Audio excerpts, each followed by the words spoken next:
به نام خدا، عرض سلام. بچه ها همه ما وقتی میخوایم یک فلو چارت یا یک چارت، حتی یک دیاگرام، یک نمودار، یک مدار الکتریکی را رسم میکنیم میایم از نرم افزار ورد استفاده میکنیم. خب نرم افزار خوبیه ولی خیلی وقت ما رو میگیره. ما نمیتونیم اون دیاگرام، اون فلو چارت رو در یک صفحه آماده بکنیم. معمولا صفحات اضافه میشن، معمولا اون شیپ های یکسان و یک اندازه در نمیاد، خیلی مرتب ما نمیتونیم این کار رو انجام بدیم. علاوه بر اون وقت و انرژی زیادی هم از ما این کار میگیره. امروز من میخوام بهترین نرم افزار که تا الان خودم دیدم رو به شما معرفی بکنم. نرم افزار بسیار بسیار خوبیه با قابلیت های خیلی خیلی خوب که میتونه کار ما رو راحت تر بکنه. اگه میخواید این نرم افزار رو بشناسید ادامه ویدیو رو با من همراه باشید. قبل از اون اگه کانال من رو سابسکرایب نکردید لطفا همین الان این کار رو انجام بدید. یادتون نره دکمه زنگوله رو هم فشار بدید. آدرس اینستاگرام هم اون پایین براتون میذارم. بریم سراغ آموزش.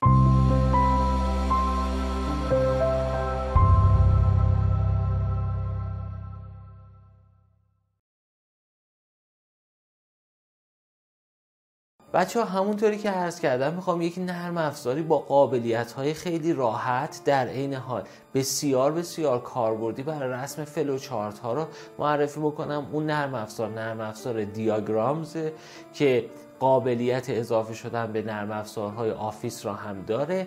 علاوه بر اون قابلیت فارسی شدن، قابلیت اضافه کردن فونت ها، قابلیت رسم فرایندها، نمودارها، فلو چارت ها، چارت های مختلف در ابعاد و سایز های مختلف و تغییر شیپ ها را هم داره. علاوه بر اون آیکون های مختلفی هم داره. این نرم افزار یکی از بهترین نرم افزار هاست. بریم سراغ اینکه این نرم افزار رو ببینیم، با محیطش آشنا بشیم و چجوری میتونیم ازش استفاده بکنیم.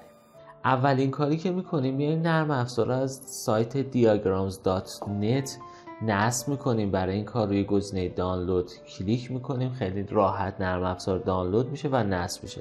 هرچند شما میتونید از نرم افزار آنلاین اون هم استفاده بکنید ولی من ترجیحم اینه که از نرم افزار کامپیوتر یا دسکتاپش استفاده بکنم. وقتی که این کار رو کردم از گزینه ویندوز اینستالر نرم افزار دانلود میشه و بعد هم که عرض کردم خدمتتون خیلی راحت نصب و اینستال میشه. بعد از اون میام و نرم افزار رو روی دسکتاپ هم پیدا میکنم. نرم افزار نصب شده بود. روی گزینه Create New Diagram که بزنم شما میبینید که تمپلیت های مختلفی از دیاگرام اینجا برای من وجود داره. مثلا شما اینجا فلو چارت رو میتونید ببینید. این فلو چارتیه که وجود داره و شما خیلی راحت میتونید بیاید و این شیپ ها، این لوزی، مستطیل، نوشته ها را تغییر بدید. خوبی این نرم افزار اینه که با زبان فارسی هم جوینه. مثلا من همین را بخوام بیام و یک تغییری داخلش بدم به این صورت اندازه هاش بزرگ و کوچیک میشه. میتونم بیام رنگش رو تغییر بدم به این صورت. از اینجا میتونم رنگش رو تغییر بدم. اگر که بخوام به صورت فارسی هم استفاده بکنم و فارسی بنویسم من مینویسم لامپ کار نمی کند. لامپ کار نمی کند. این خب میخوام که یه زبان فارسی و با یک فونت فارسی باشه. برای همین میتونم بیام و یه خورده اندازه فونت رو بزرگتر بکنم به این صورت. بعد هم میتونم بیام از این قسمت تکست را انتخاب میکنم و میام اینجا زبان فارسی رو میتونم، فونت های فارسی رو میتونم اضافه بکنم. ببینید اینجا من فونت وزیر رو اضافه کردم، فونت زر رو اضافه کردم. اگر خواستی این کار رو بکنی میتونید از قسمت کاستم بیایم و من اینجا فونت بی میت را اینجا اضافه میکنم. فونت بی میت را اینجا اضافه شد و میبینید که اینجا برای من میاد. فونت بیزر برای من اومده، فونت وزیر اومده و به همین راحتی شما فونت فارسی را هم میتونید بهش اضافه بکنید.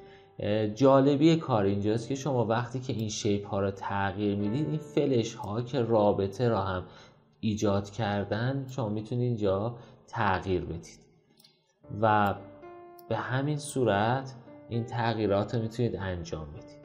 قابلیت دیگه ای که داره اینه که شما میتونید بیاید و فرض کنید من میخوام که الان یک شیپ دیگه ای هم اضافه بکنم. برای اینکه یک شیپ دیگه اضافه بکنم میام اینجا و از این دوتا شیپ رو انتخاب میکنم و از اینجا میارم به این وصل میکنم. شما نگاه کنید این الان این شیپ هم باز هم قابلیت دینامیک پیدا کرده، میتونه تغییر بکنه اون فلش.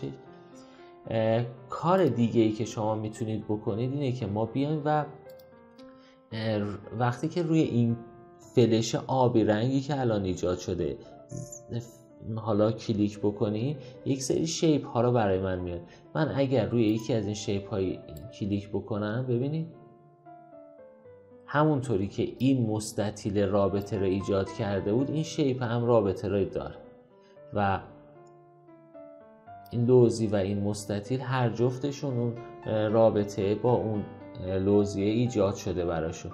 یا مثلا توی این قسمت هم شما میتونید اینجا مثلا من یک دایره رو ایجاد میکنم و شما میبینید که این دایره هم الان یک رابطه ایجاد کرده و به همین راحتی شما میتونید فلو چارت هاتون رو هم تغییر بدید. حتی اگر من بخوام بیام و فرض کنید که این دوتا مربع رو دارم، از اینجا میتونم بیام و اینها رو الاین هم بکنم. یعنی بیام و از این قسمت اینها رو میخوام توی یک راستا در یک راستا میخوام قرار بگیره، میتونم بیام اینها رو به این صورت کنار همدیگه قرارشون بدم به همین سادگی.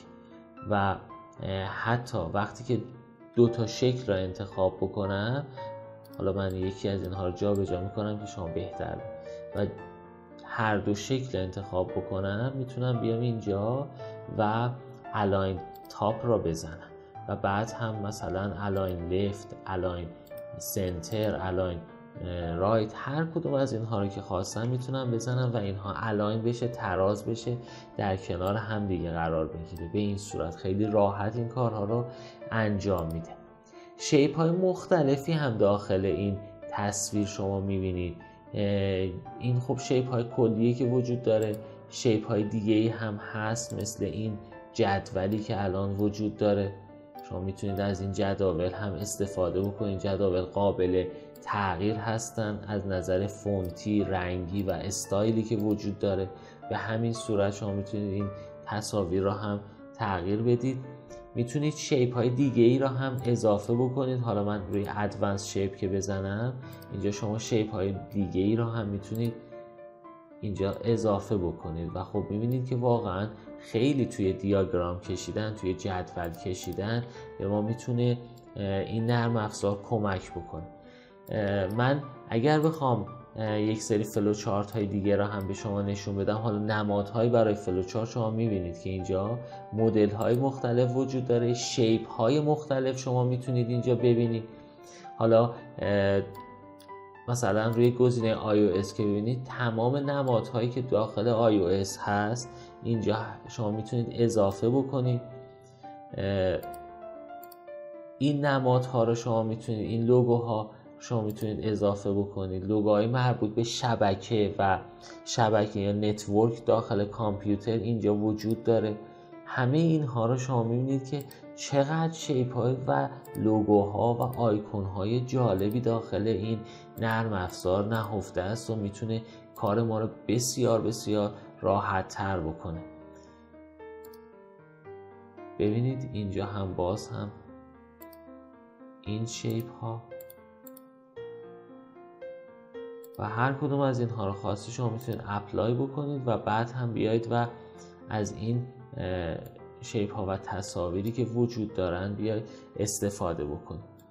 یکی دیگه از قابلیت هایی که این نرم افزار داره اینه که شما میتونید محیط این نرم افزار رو هم حتی به صورت فارسی در بیارید که خب از روی این گزینه میایید روی این کره زمین یا لنگویج کلیک میکنید و گزینه زبان فارسی رو از اینجا کلیک میکنید و زبان فارسی هم برای شما اضافه میشه. اگر خواستیم که بک‌گراند این صفحه را تغییر بدیم، خب برای تغییر بک‌گراند میایم اینجا این گزینه بک‌گراند رو میزنیم و بعد هم میایم و رنگش رو تغییر میدیم به این صورت. اگر خواستم این صفحه شطرنجی حذف بشه، گرید را میزنم و این صفحه شطرنجی تیکش رو بردارم، صفحه شطرنجی هم حذف بشه. حالت پیج ویو رو من میتونم داشته باشم، میتونم بردارم، میتونم صفحه کاغذم رو تغییر بدم، A5 A4 A2 A3 یا هر صفحه دیگه ای که خواستید میتونید اینجا تنظیم بکنید و به همین راحتی شما میتونید دیاگرام های خیلی ساده ای رو اضافه بکنید. یکی دیگه از قابلیت هاش مدل های مختلف دیاگرامیه که وجود داره. ببینید اگر شما روی گزینه نیو کلیک بکنید،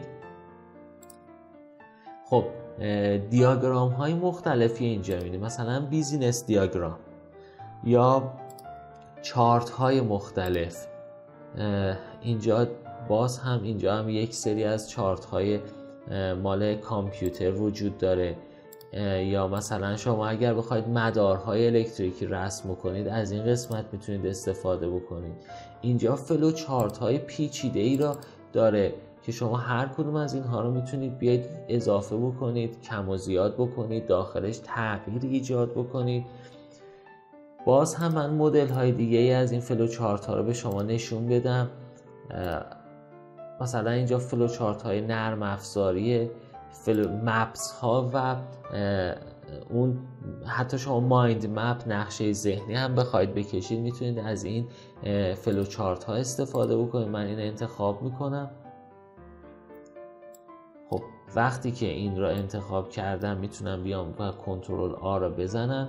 بعد از اون هم حتی میتونم بیام و اینجا نوشته هاش رو تغییر بدم، اسلایدش رو تغییر بدم، همه این کارها رو انجام بدم. میتونم بیام پس زمینه رو عوض بکنم.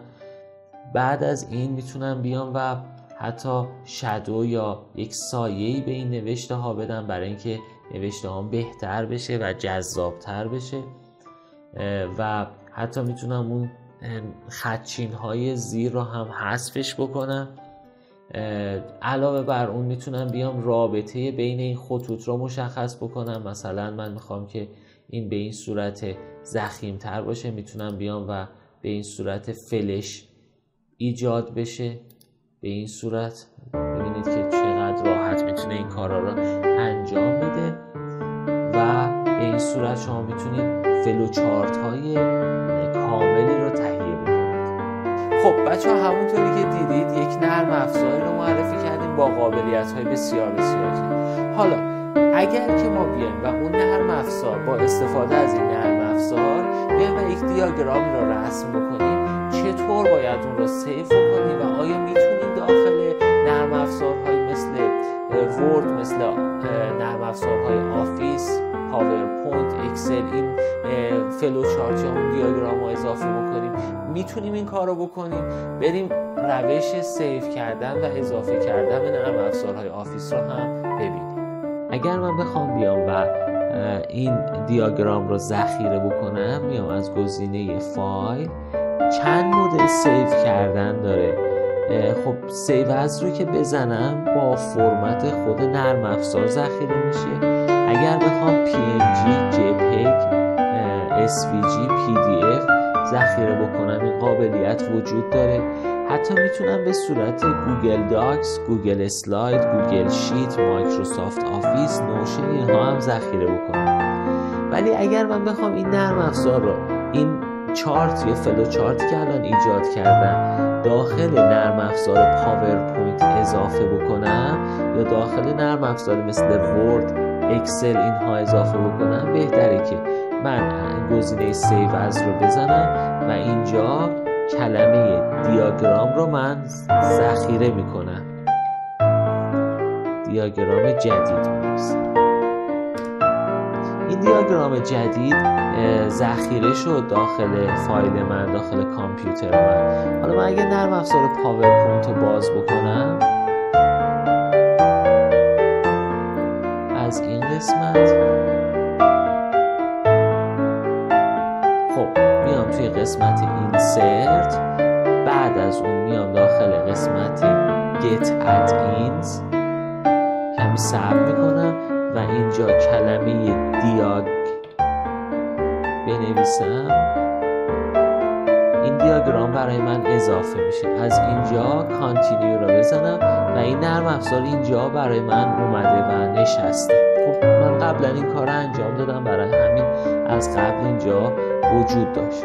حالا روی گزینه دیاگرام که بزنم، خب چند تا گزینه، 5 تا گزینه به من میده. میگه که این فایل رو میخوای از وان درایو اضافه بکنی، میخوای داخل وان درایو ساخته بشه، میخوای داخل گوگل درایو از داخل گوگل درایو برداشتش بکنی، میخوای داخل گوگل درایو بسازی و یا میخوای داخل کامپیوتر از داخل کامپیوتر برش داری و بیاری داخل پاورپوینت. چون که من داخل کامپیوترم ذخیره کردم، روی پیک دیوایس فایل که بزنم میام و داخل قسمت دانلود و اینجا کلمه دیاگرام رو سرچ میکنم، میام و فایلم رو پیدا میکنم که فایل من اینجاست و بعد هم اینسرت رو میزنم.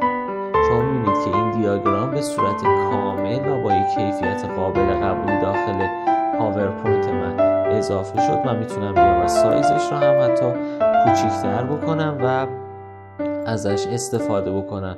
توی قسمت نرم افزار شما میتونید حتی سایز کاغذ رو هم تغییر بدید که تصویرتون بهتر و واضح‌تر اضافه بشه. خب دوستان من، امیدوارم که از این آموزش هم لذت برده باشید. قطعاً خیلی میتونه بهتون کمک بکنه برای رسم شیپ ها و نمادها و نمودارهای مختلف. اگه از این ویدئوی من هم خوشتون اومد حتما لایک کنید. اگه دوست داشتید برای اینکه از ویدئوهای بعدی من هم اطلاع پیدا بکنید، فراموش نکنید کانال منو سابسکرایب بکنید و نظرات و انتقادات شما هم خیلی میتونه به من کمک بکنه. کامنت فراموش نشه. خیلی ممنون. خدا نگهدار.